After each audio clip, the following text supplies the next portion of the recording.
शांति 28 अगस्त 2024। बाबा के महावाक्य। मीठे बच्चे, तुम जितना बाप को याद करेंगे उतना आत्मा में लाइट आएगी। ज्ञानवान आत्मा चमकीली बन जाती है। प्रश्न, माया किन बच्चों को जरा भी तंग नहीं कर सकती? उत्तर, जो पक्के योगी हैं, जिन्होंने योग बल से अपनी सर्व कर्मेंद्रियों को शीतल बनाया है, जो योग में ही रहने की मेहनत करते हैं, उन्हें माया जरा भी तंग नहीं कर सकती। जब तुम पक्के योगी बन जाएंगे तब लायक बनेंगे। लायक बनने के लिए प्योरिटी फर्स्ट है। ओम शांति। मीठे मीठे बच्चों को बाप बैठ समझाते हैं, अज्ञान के कारण तुम्हारी आत्मा डल हो गई है। हीरे में चमक होती है ना, पत्थर में चमक नहीं होती, इसलिए कहा जाता है पत्थर मिसल डल हो गई है। फिर जागती है तो कहा जाता है यह जैसे पारस मणि है। अब अज्ञान के कारण आत्मा की ज्योति डिम हो गई है, काली नहीं होती है। नाम यह रखा हुआ है, आत्मा सबकी एक जैसी होती है। शरीरों की बनावट अनेक प्रकार की होती है, आत्मा तो एक ही है। अब तुम समझते हो हम आत्मा हैं, बाप के बच्चे हैं। ये सारा ज्ञान था, वह फिर धीरे धीरे निकल गया है। निकलता निकलता आखिरी कुछ नहीं रहता तो कहेंगे अज्ञान। तुम भी अज्ञानी थे, अब ज्ञान के सागर से ज्ञानी बन जाते हो। आत्मा तो बहुत सूक्ष्म है, इन आंखों से देखने में नहीं आती। बाप आकर समझाते हैं, बच्चों को नॉलेजफुल बनाते हैं, तब सुजाग होते हो। घर घर में सोचरा हो जाता है। अभी घर घर में अंधियारा है, अर्थात आत्मा डिम हो गई है। अब बाप कहते हैं मुझे याद करो तो लाइट आ जाएगी, फिर तुम ज्ञानवान बन जाएंगे। बाप किसकी ग्लानि नहीं करते हैं, यह तो ड्रामा का राज समझाते हैं। बच्चों को कहा है ना, यह तो सब मूढ़मती हो गए हैं। कौन कहते हैं? बाप। बच्चे, तुम्हारी कितनी सुंदर बुद्धि बनी थी श्रीमत पर, अभी तुम फील करते हो ना, तुम्हें ज्ञान मिला है। ज्ञान को पढ़ाई कहा जाता है। बाप की पढ़ाई से हमारी ज्योति जग गई है। इनको ही सच्ची सच्ची दीपावली कहा जाता है। छोटेपन में मिट्टी के दीपक में तेल डाल ज्योति जगाते थे, वह तो रस्म चलती रहती है, उनसे कोई दीपावली नहीं होती। यह तो आत्मा जो अंदर है वह डिम हो गई है, उनकी ज्योति आकर बाप जगाते हैं। बच्चों को आकर नॉलेज देते हैं, पढ़ाते हैं। स्कूल में टीचर पढ़ाते हैं ना, वह है हद की नॉलेज, यह है बेहद की नॉलेज। कोई साधु संत भी पढ़ाते हैं क्या? रचयिता और रचना के आदि मध्य अंत की नॉलेज कब सुनी? कभी कोई ने आकर पढ़ाई? जाकर देखो कहाँ यह नॉलेज पढ़ाते हैं। सिर्फ एक बाप ही पढ़ाते हैं, तो उनके पास पढ़ना चाहिए। बाप अनायास ही आ जाते हैं, ढिंडोरा थोड़े ही पीटते हैं कि मैं आ रहा हूँ। अनायास ही आकर प्रवेश करते हैं। वह आवाज तो कर ही नहीं सकते जब तक उनको ऑर्गन्स ना मिले। आत्मा भी ऑर्गन्स बिगर आवाज नहीं कर सकती। शरीर में जब आई है तब आवाज करती है। तुम समझाओ तो कोई मानेंगे नहीं। बच्चों को जब यह नॉलेज दी जाती है तब समझते हैं यह नॉलेज एक बाप के सिवाय कोई दे ना सके। विनाश का साक्षात्कार भी कोई चाहते थोड़े ही है, यह बाप ही आकर कराते हैं। ड्रामानुसार पुरानी दुनिया अब खत्म होनी है, नई दुनिया स्थापन हो रही है। जिनको बाप से नॉलेज लेनी है वह आते रहते हैं। कितनों को ज्ञान दिया होगा, अनगिनत। गांव गांव से कितने ढेर आते हैं। यह आत्माओं और परमात्मा का मेला एक ही बार लगता है, संगम युग पर ही आते हैं। बाप आकर नई दुनिया स्थापन करते हैं। जिनकी ज्योत जगाते हैं वह फिर जाकर औरों की ज्योति जगाते हैं। अभी तुम सबको वापस जाना है। इसमें बुद्धि से काम लेना होता है। भक्ति मार्ग में तो है अंधियारा। ज्ञान देने वाला तो एक बाप चाहिए। वह आते ही हैं संगम पर। पुरानी दुनिया में ज्ञान मिल न सके। मनुष्यों के ख्याल में है अभी तो 40,000 वर्ष पड़े हैं, बिल्कुल ही घोर अंधियारे में हैं। समझते हैं 40,000 वर्ष बाद भगवान आएगा, जरूर आकर ज्ञान दे सद्गति करेंगे। तो गोया अज्ञान है ना। इनको अज्ञान अंधियारा कहा जाता है। अज्ञान वालों को ज्ञान चाहिए। भक्ति को ज्ञान नहीं कहा जाता है। आत्मा में ज्ञान है नहीं, परंतु डल बुद्धि होने कारण समझते हैं भक्ति ही ज्ञान है। एक तरफ कहते हैं ज्ञान सूर्य के आने से सोजरा होगा, परंतु समझते कुछ नहीं। गाते हैं ज्ञान सूर्य प्रगटा। किसके लिए कहते हैं ज्ञान सूर्य? कब आया यह कोई नहीं जानते। पंडित आदि होगा तो कहेगा जब कलयुग पूरा होगा तब सोजरा होगा। यह सब बातें बाप आकर समझाते हैं। बच्चे नंबरवार समझते हैं। टीचर बच्चों को पढ़ाते हैं। एक रस तो बच्चे नहीं पढ़ेंगे। पढ़ाई में एक रस मार्क्स कभी होती नहीं। तुम जानते हो कि बेहद का बाप आया हुआ है। अब पुरानी दुनिया का विनाश भी सामने खड़ा है। अभी ही बाप से ज्ञान लेना है और योग भी सीखना है।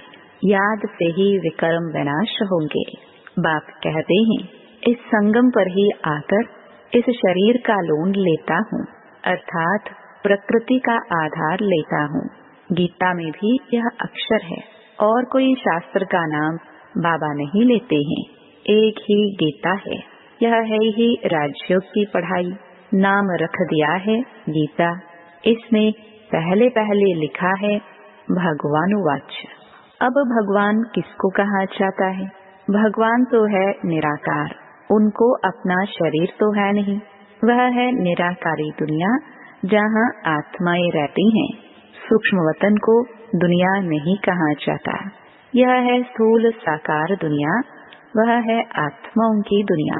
खेल सारा यहाँ चलता है। निराकारी दुनिया में आत्माएं कितनी छोटी छोटी हैं, फिर पाठ बजाने आती हैं। यह ख्यालात तुम बच्चों की ही बुद्धि में बिठाए जाते हैं। इसको ही ज्ञान कहा जाता है। वेद शास्त्र को कहा जाता है भक्ति, ज्ञान नहीं। तुम्हारी साधु सन्यासियों से इतनी भेंट नहीं हुई है। बाबा का तो बहुत संग रहा है, बहुत गुरु किए हैं। पूछा जाता है आपने सन्यास क्यों किया, घर बार क्यों छोड़ा? कहते थे विकार से बुद्धि भ्रष्ट हो जाती है, इसलिए घर बार छोड़ा। अच्छा, जंगल में जाकर रहते हो, फिर घर बार की याद आती होगी। बोला हाँ, बाबा का तो देखा हुआ है। एक सन्यासी तो फिर वापस घर भी आ गया था। यह भी शास्त्रों में है। मनुष्य वानप्रस्थ अवस्था में तब जाते हैं जब आयु बड़ी हो जाती है। छोटी आयु में तो वानप्रस्थ ले न सके। कुंभ के मेले में बहुत छोटे छोटे नांगे लोग आते हैं, दवाई खिलाते हैं, जिससे कर्मेंद्रियां ठंडी पड़ जाती हैं। तुम्हारा तो है योग बल से कर्मेंद्रियों को वश में करना। योग बल से वश होते होते आखिरीन ठंडी हो ही जाएंगी। कई कहते हैं बाबा माया बहुत तंग करती है। वहाँ तो ऐसी बातें होती नहीं। कर्मेंद्रिय वश तब होंगी जब योग में तुम पक्के होंगे। कर्मेंद्रियां शांत हो जाएंगी। इसमें बड़ी मेहनत है। वहाँ ऐसे छीछी काम होते नहीं। बाप आए हैं ऐसे स्वर्ग धाम में ले जाने। तुमको लायक बना रहे हैं। माया तुमको नालायक बनाती है, अर्थात स्वर्ग व जीवन मुक्ति धाम में चलने लायक नहीं। तो बाप बैठ लायक बनाते हैं। उसके लिए प्योरिटी है फर्स्ट। गाते भी हैं बाबा हम पतित बन पड़े हैं, हमको आकर पावन बनाओ। पावन माना पवित्र। गायन भी है अमृत छोड़ विष काहे को खाए। उनका नाम विष भी है जो आदि मध्य अंत दुख देता है। यह भी ड्रामा में नूंद है। बाप कितना बार आए हैं, तुम बच्चों से आकर मिले हैं। तुम्हें कनिष्ठ से उत्तम पुरुष बनाया जाता है। आत्मा पवित्र होती है तो आयु भी बड़ी हो जाती है। हेल्थ, वेल्थ और हैप्पीनेस सब मिल जाती है। यह भी तुम बोर्ड पर लिख सकते हो। Health, wealth, happiness for 21 generations in 1 second. बाप से यह वर्षा मिलता है 21 जन्मों के लिए। कई बच्चे बोर्ड लगाने से भी डरते हैं।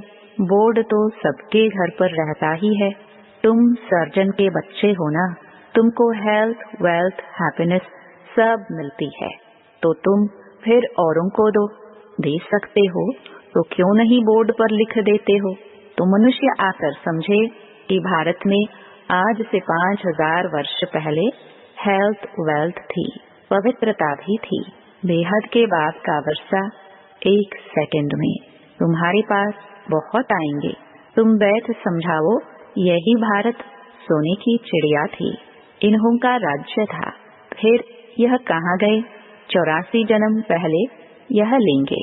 यह नंबर 1 है ना, यही फिर लास्ट में आते हैं। बाप कहते हैं अब तुम्हारा 84 का चक्र पूरा हुआ, फिर शुरू होना है। बेहद का बाप ही आकर यह पद प्राप्त कराते हैं। सिर्फ कहते हैं तुम मुझे याद करो तो पावन बन जाएंगे। 84 जन्मों को जानकर बाप से वर्षा लेना है, परंतु पढ़ाई तो चाहिए ना। तुमको कहा जाता है स्वदर्शन चक्रधारी, नया तो कोई समझ न सके। तुम जानते हो स्व आत्मा को कहा जाता है। हम आत्मा जो पवित्र थी, शुरू से लेकर 84 का चक्कर लगाया, वह भी बाप बताते हैं। तुमने पहले पहले शिव की भक्ति शुरू की। तुम तो अव्यभिचारी भक्त थे, बाप के सिवाय कोई समझा न सके। बाप कहते हैं मीठे मीठे बच्चों, तुमने पहले पहले यह जन्म लिया। कोई साहूकार होगा तो कहेंगे ना कि आगे जन्म में इसने ऐसा कर्म किया है। कोई रोगी होगा तो कहेंगे पिछले कर्म का हिसाब किताब है। अच्छा, इन लक्ष्मी नारायण ने कौन से कर्म किए, यह बाप बैठ समझाते हैं। इनके 84 जन्म पूरे हुए, फिर फर्स्ट नंबर में आना है। भगवान संगम युग पर ही आकर राजयोग सिखलाते हैं। अभी तुम समझ रहे हो कि बाबा हमें राजयोग सिखला रहे हैं, फिर भी तुम भूल जाएंगे। कर्म, अकर्म और विकर्म की गुह्य गति भी बाप ने समझाई है। रावण राज्य में तुम्हारे कर्म विकर्म हो जाते हैं, वहाँ कर्म अकर्म होते हैं। वहाँ रावण राज्य ही नहीं, विकार होता नहीं, वहाँ है ही योग बल।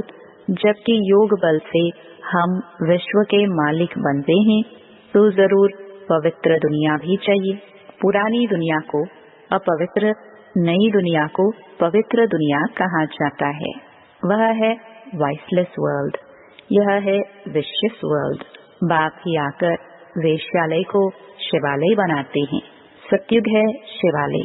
शिव बाबा आकर तुमको सतयुग के लिए लायक बना रहे हैं। लक्ष्मी नारायण के मंदिर में जाकर तुम पूछ सकते हो, आपको मालूम है इन्होंने यह पद कैसे पाया, विश्व के मालिक कैसे बने? बाप कहते हैं तुम नहीं जानते हो, हम जानते हैं। तुम बाप के बच्चे ही कह सकते हो कि हम आपको बता सकते हैं इन्होंने यह पद कैसे पाया। इन्होंने ही पूरे 84 जन्म लिए, फिर पुरुषोत्तम संगम युग पर आकर बाप ने राजयोग सिखलाया है और राजाई दी है। उसके पहले नंबर 1 पतित थे, फिर नंबर 1 पावन बने। सारी राजधानी है ना, तुम्हारे चित्रों में सब क्लियर है। इन्हों को राजयोग किसने सिखलाया? ऊंच तेऊंच है ही परमात्मा। देवताएं तो सिखला न सके, भगवान ही सिखलाते हैं, जिसको नॉलेजफुल कहा जाता है। बाप टीचर सतगुरु भी कहा जाता है। यह सब बातें वही समझ सकते हैं जिसने शुरू से शिव की भक्ति की होगी। मंदिर बनाने वालों से तुम पूछो, आपने यह मंदिर बनाया है, इन्होंने यह पद कैसे पाया, इन्हों का राज्य कब था, फिर यह कहाँ गए, अब यह कहाँ है। तुम 84 की कहानी बताओ तो बहुत खुश हो जाएंगे। चित्र पॉकेट में पड़ा हो, तुम किसको भी समझा सकते हो। शुरू से जिसने शिव की भक्ति की होगी वह सुनते रहेंगे, खुश होते रहेंगे। तुम समझ जाएंगे यह हमारे कुल का है। दिन प्रतिदिन बाबा बहुत सहज युक्तियां बतलाते हैं। तुमको अब समझ मिली है, परमपिता परमात्मा ही सर्वका सद्गति दाता है। 21 जन्मों के लिए सत्युगी बादशाही मिल जाती है। 21 जन्मों का वर्षा इस पढ़ाई से ही मिलता है। टॉपिक भी बहुत हैं। वैश्यालय और शिवालय किसको कहा जाता है, इस टॉपिक पर हम परमपिता परमात्मा की जीवन कहानी बता सकते हैं। लक्ष्मी नारायण के 84 जन्मों की कहानी, यह भी टॉपिक है। विश्व में शांति कैसे थी, फिर अशांति कैसे हुई, अब फिर शांति कैसे स्थापन हो रही है, यह भी टॉपिक है। अच्छा, मीठे मीठे सिखिलदे बच्चों प्रति मात पिता बाप दादा का याद प्यार और गुड मॉर्निंग। रूहानी बाप की रूहानी बच्चों को नमस्ते। धारणा के लिए मुख्य सार। पहला, अब उत्तम पुरुष बनने के लिए याद के बल से आत्मा को पवित्र बनाना है। कर्मेंद्रियों से कोई भी विकर्म नहीं करना है। दूसरा, ज्ञानवान बन आत्माओं को सुजाग करने की सेवा करनी है। आत्मा रूपी ज्योति में ज्ञान योग का घृत डालना है। श्रीमत पर बुद्धि को स्वच्छ बनाना है। वरदान, पॉइंट स्वरूप में स्थित हो, मन बुद्धि को नेगेटिव के प्रभाव से सेफ रखने वाले विशेष आत्मा भाव। जैसे कोई सीजन होती है तो सीजन से बचने के लिए उसी प्रमाण अटेंशन रखा जाता है।